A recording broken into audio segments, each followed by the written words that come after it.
हैं शराब माफियाओं के मंसूबे कितने भी बुलंद हो जाए, मोतिहारी की पुलिस उनके इन मंसूबों को बुलडोजर से कुचलने के लिए कोई कसर नहीं छोड़ती है और ऐसी कार्रवाई करती है जो नजीर बन जाए। देखिए ये रिपोर्ट।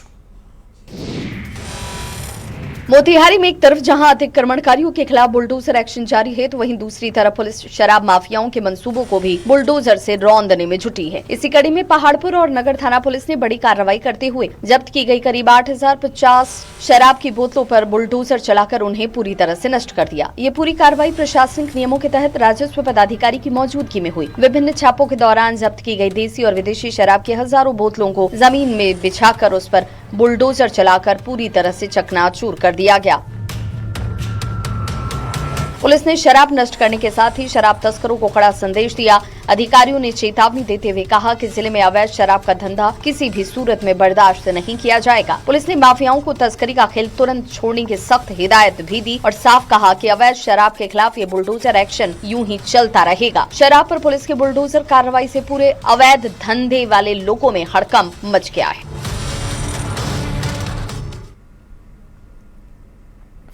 मोहम्मद साहब की जयंती पर राजधानी पटना रूहानियत के रंगों में नजर आई।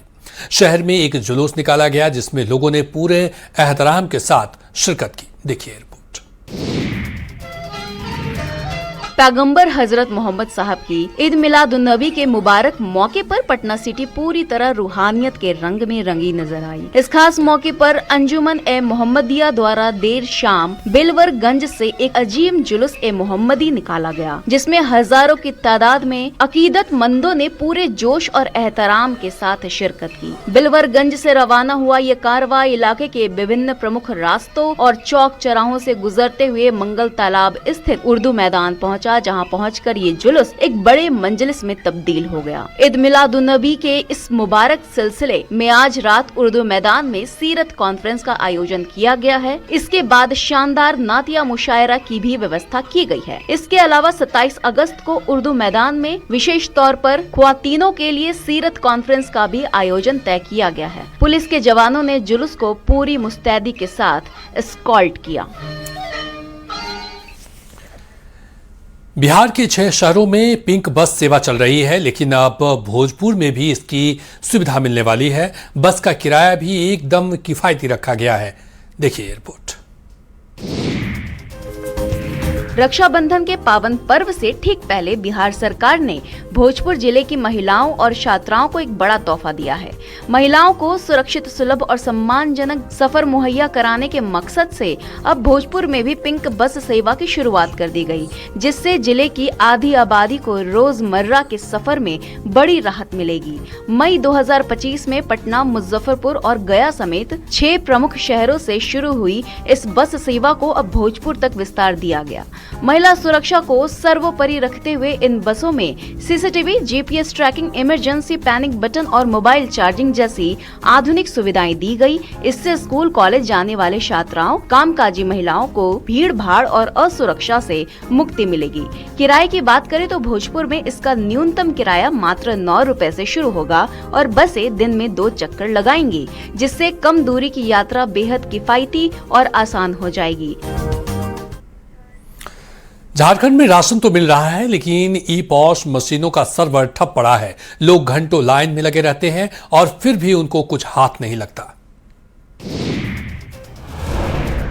झारखंड में पीडीएस की ई पॉस मशीनों का सर्वर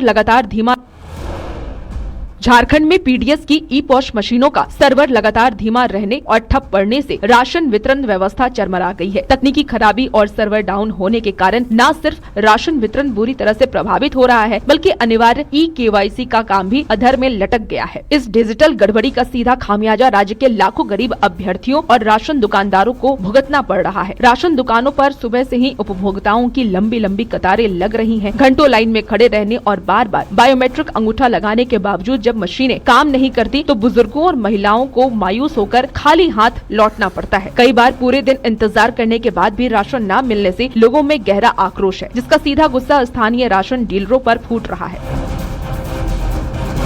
दुकानदारों का कहना है कि 4G कनेक्टिविटी के दावों के बावजूद मशीन ऑन करने के एक घंटे के बाद तक सर्वर कनेक्ट नहीं होता। दिन भर में कुछ ही लोगों का ट्रांजैक्शन हो पाता है, जिससे काम की गति बेहद धीमी हो गई है।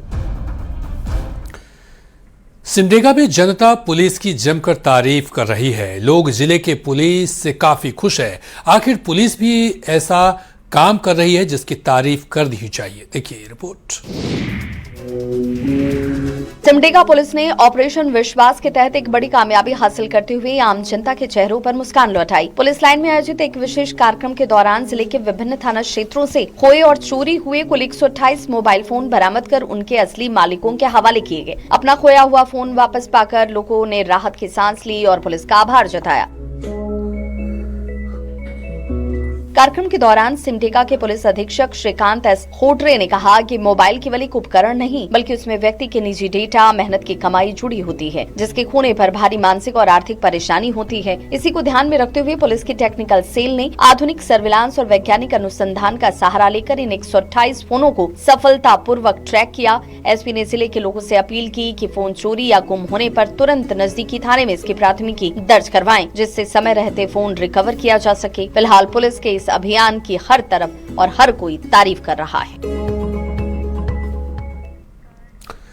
भोजपुर में अमन चैन बनाए रखने के लिए पुलिस ने फ्लैग मार्च निकाला, जिसमें जिले के सभी आला अधिकारी भी मौजूद रहे। इस दौरान क्या कुछ निर्देश दिए गए, देखिए इस रिपोर्ट के जरिए।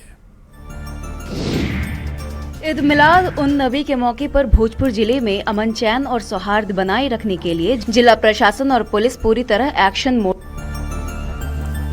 ईद मिलाद उन नबी के मौके पर भोजपुर जिले में अमन चैन और सौहार्द बनाए रखने के लिए जिला प्रशासन और पुलिस पूरी तरह एक्शन मोड में नजर आ रही है। सुरक्षा का भरोसा दिलाने और व्यवस्था का जायजा लेने के लिए मंगलवार को आरा शहर में भोजपुर पुलिस की ओर से जोरदार फ्लैग मार्च निकाला गया। ये फ्लैग मार्च शहर के धरहरा से शुरू होकर वलीगंज, अबरपुल, बड़ी मस्जिद और गोपाली चौक समेत सभी प्रमुख संवेदनशील मार्गों से होकर गुजरा। मार्च की अगुवाई खुद भोजपुर के जिलाधिकारी मनीष कुमार मीणा और पुलिस अधीक्षक अवधेश दीक्षित ने की। उनके साथ सदर एसडीएम और ट्रैफिक डीएसपी समेत तमाम आला अधिकारी और भारी संख्या में पुलिस बल मौजूद रहे। अधिकारियों ने संवेदनशील इलाकों का निरीक्षण कर ऑन ड्यूटी जवानों को कड़े दिशा निर्देश दिए। साथ ही स्पष्ट किया कि त्योहार के दौरान किसी भी तरह की गड़बड़ी बर्दाश्त नहीं की जाएगी। जिला प्रशासन ने आम आवाम से अफवाहों पर ध्यान न देने की अपील की। साइबर ठग से आजकल जरा सचेत रहिए, क्योंकि साइबर ठग काफी तेज और चतुर हो गए हैं। लोगों के साथ साइबर ठगी करने का नया तरीका अपना रहे हैं। नया तरीका मोतिहारी में अपनाया और लाखों रुपए उड़ा डाले। देखिए रिपोर्ट।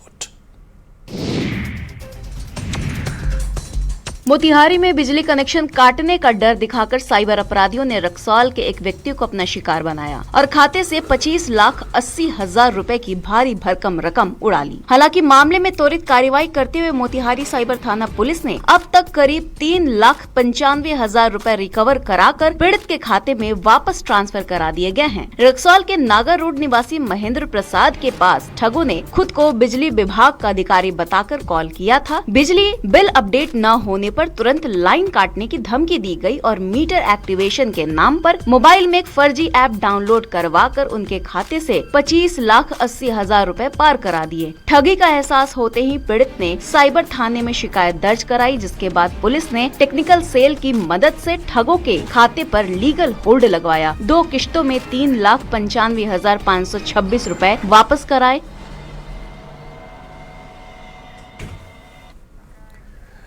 गंगा नदी खतरे के निशान से ऊपर बह रही है। राजधानी पटना में बाढ़ जैसे हालात हैं। पानी की वजह से लोग बेघर हो गए हैं।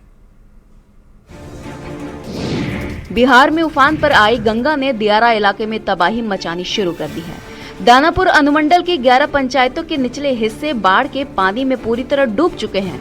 संपर्क मार्ग टूट जाने से हजारों की आबादी कैद हो चुकी है, लेकिन मौके पर सरकारी सुविधाएं अब भी नदारद है। मनेर के छितहर, महावीर टोला, इस्लामगंज और हल्दी छपरा के हालात सबसे ज्यादा खराब हैं। घरों से लेकर मंदिरों और सरकारी संस्थानों तक पानी भर चुका है।